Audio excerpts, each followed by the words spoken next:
Mamotika mpianatra raha tsy voafehy ny fampiasana helontsera artifisialy hoy ireo mpampianatra sy mpanabe eo anivon'ny lycée HR Daniel Ambohipanja anatin'izao akaiky fidiran'ny taom-pianarana vaovao 2024-2025 izao. Manampy amin'ny fianarana tokoa izy ireo hoy ny fanazavan'ny talen'ny sekoly. Maro ery miara Kotondranja Danilson saingy tsy azo atao ny mihinana ambolony avy hatrany izay omeny. Le IA zany raha ho an'ny mpianatra dia anisan'ny hoe tena mety raha ho tsy hain'ny mpianatra, tsy hay zany ny fiana azy dia mety hamotika mpianatra be da be le izy satria tsy mikaroka intsony zany le mpianatra fa mandray vonona, tsy te eritreritra intsony zany le mpianatra, tsy te hanitatra an'le fahalalana fa dia io zany no fitaovana amin'le zavatra ianarany zany. Maka source izy meny mpampianatra devoir izy dia IA fotsiny ampiasainy dia tsy mieritreritra izy dia mamono ihany zany le IA raha ny tena izy mamono mpianatra. Fa itsika nefa tsy afaka miala amin'io na izany na tsy izany satria teknôlôjia efa misy io dia tsy maintsy fa raha jerena amin'ny lafiny hoe manampy zany izy dia izay fa le izy tonga dia le mihinana ambolony zany le mpianatra zay amin'izy. Vahaolana hoy ny tale mpiara-mitantana ery miara Kotondranja Stella, ny fampianaranareo mpianatra ny fototra rehetra ilaina aloha fa raha tsy izany dia mihena ny fari-pahalalany. Kasika ny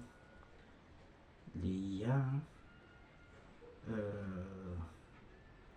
izy zany ny lafiny ratsy aloha zay toen'le teny teo dia le manimba ny capacité cognitive zany ho an'ny mpianatra na ny mpanabe ihany koa. Kanefa ny raha hay tsara zany mifehy anazy satria tsy tokony ho esclaven'le IA aloha fa mila manana base zany ianao vao afaka tokony hoe miditra aminy satria ny IA be da be ny erreur zay ataony ka raha tsy manana base ianao dia nefa koa izy afaka hanampy any arakaraka ny ohatra zareo développeur reny zao tsy hoe reny tena olona nianatra ela be fa misy fotoana izy tsy maintsy mila kely ihany zany izy zany tsy atao mety hanampy mety hanampy kely zany ao anatin'izay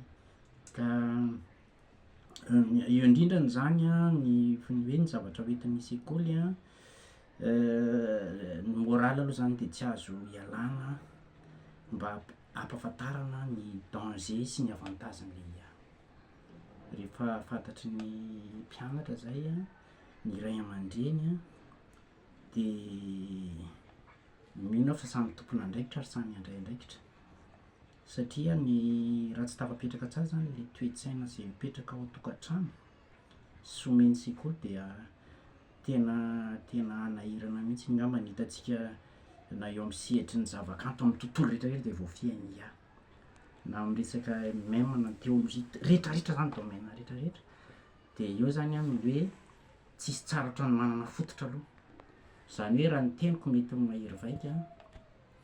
aleo zany ny olona satria amin'ny intelligence artificielle anazy artificielle tsy tokony intelligence artificielle izy fa connaissance artificielle